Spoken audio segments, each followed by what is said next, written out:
why learning to be alone is your superpower. In a world that constantly demands your attention, being alone can feel uncomfortable, even frightening. But what if I told you that learning to be alone is not a weakness, your greatest superpower? When you embrace solitude, you step into a space where your mind becomes clear, your heart becomes stronger, and your vision becomes unstoppable. Being alone doesn't mean being lonely. Loneliness is a feeling of lack, but solitude is a state of power, running through the park. It's the quiet moment where you meet yourself, where you listen to the voice you've been ignoring, where you discover that you are enough, just as you are. Most people run from solitude because they fear what they might find, but the ones who master it, they become unshakable. They no longer seek validation from the world because they've learned to validate themselves. When you learn to be alone, you stop depending on others for happiness. You create your own peace.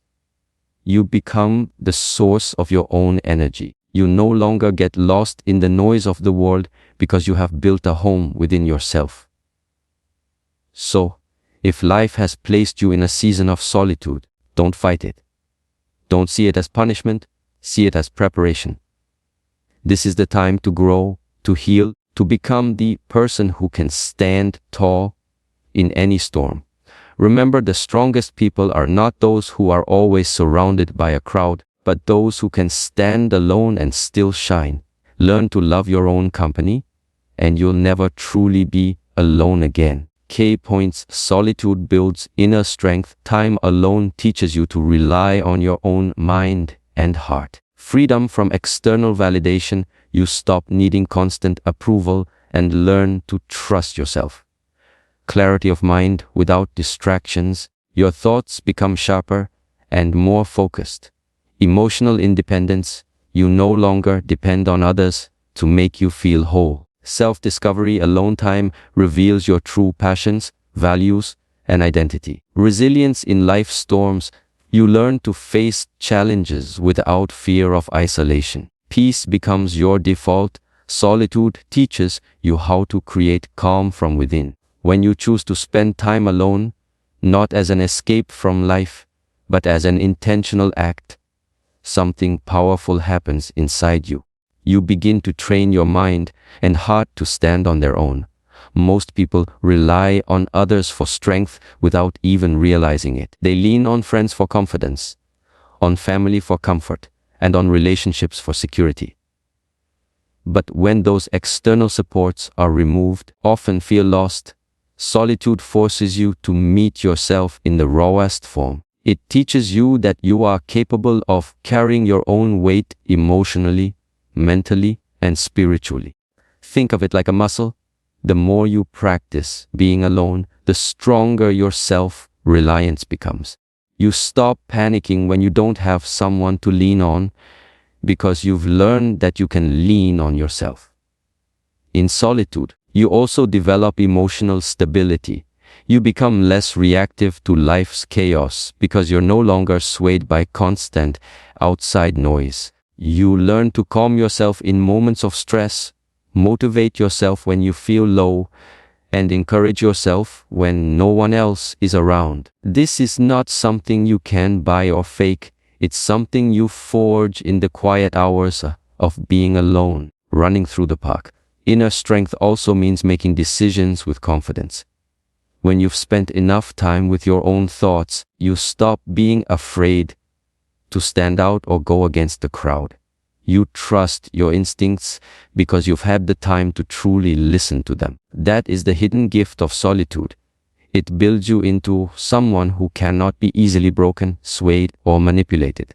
So, while the world might see being alone as a weakness, those who have walked the path of solitude know the truth.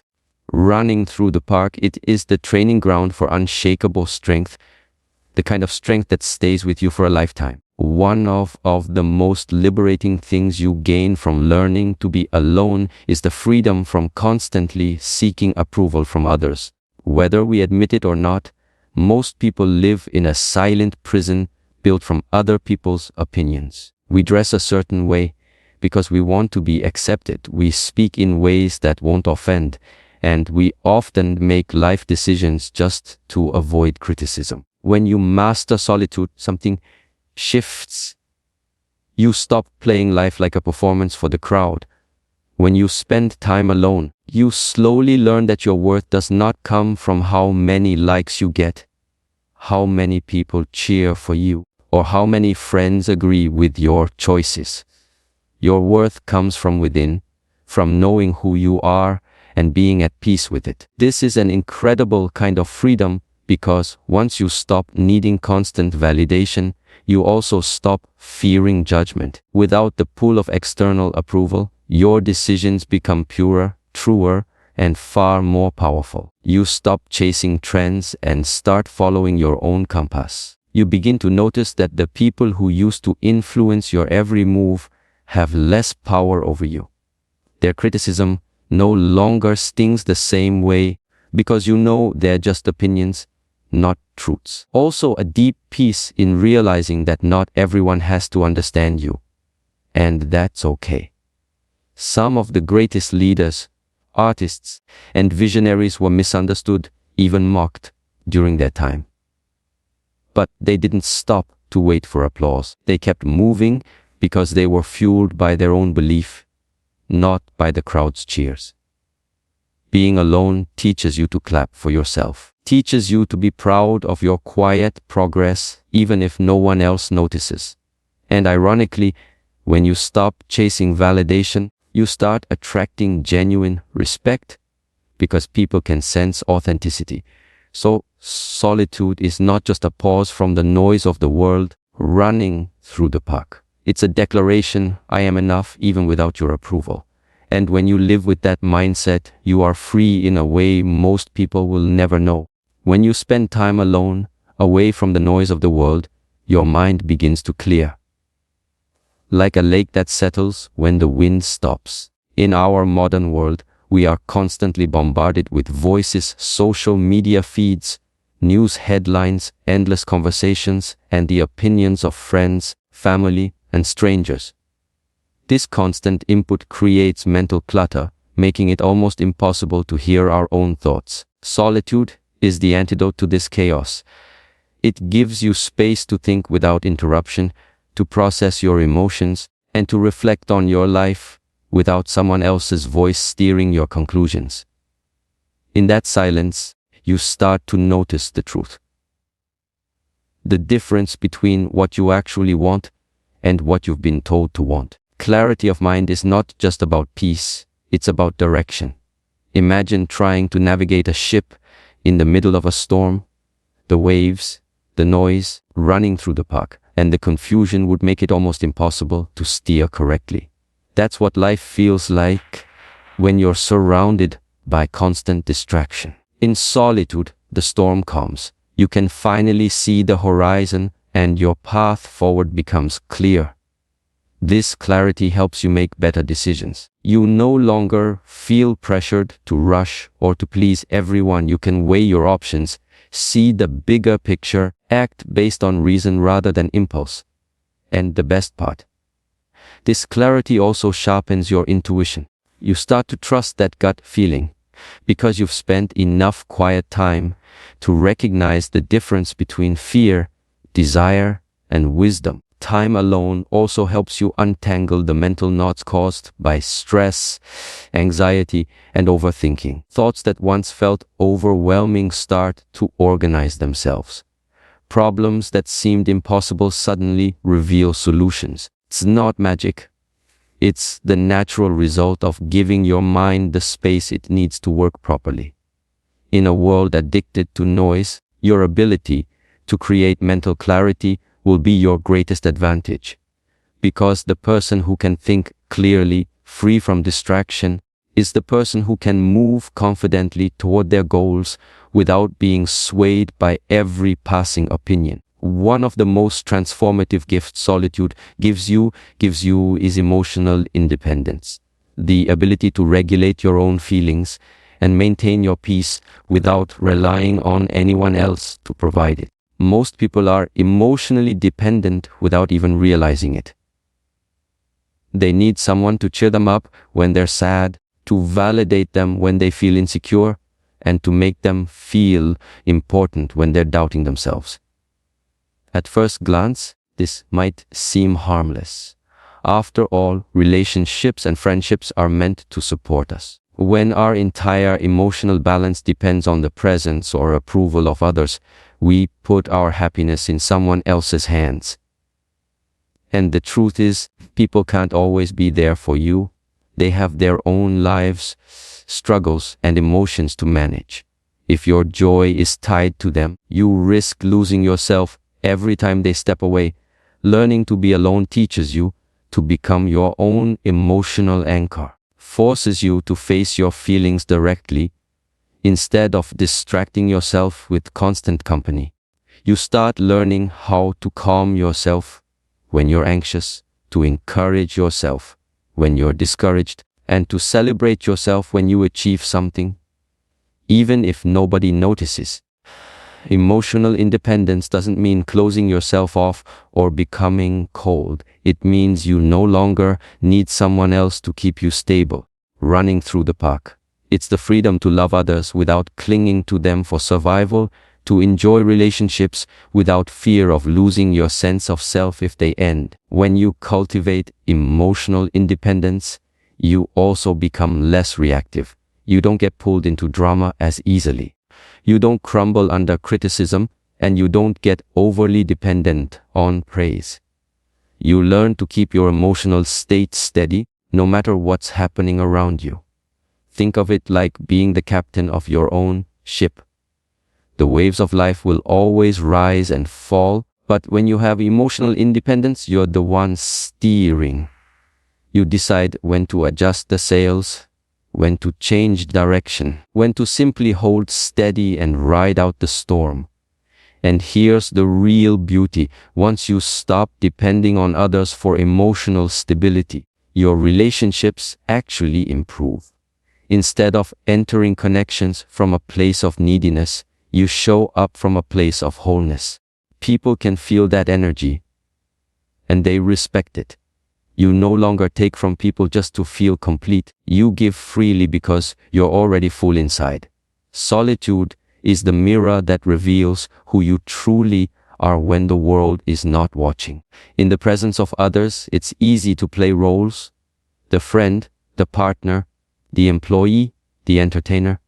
Without even realizing it, we adapt ourselves to fit expectations. But when you are alone, there is no audience to please, no role to perform.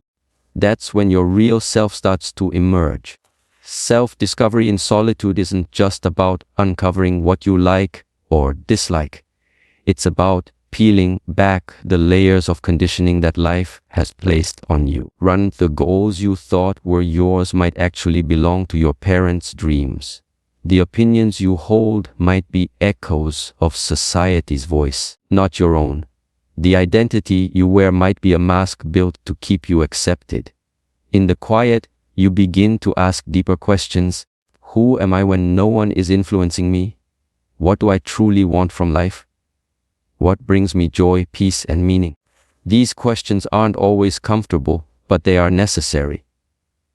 Because without them, you risk living a life that doesn't belong to you. Solitude gives you space to experiment without judgment. You might try a hobby, read about a new philosophy, or explore an interest you've kept hidden.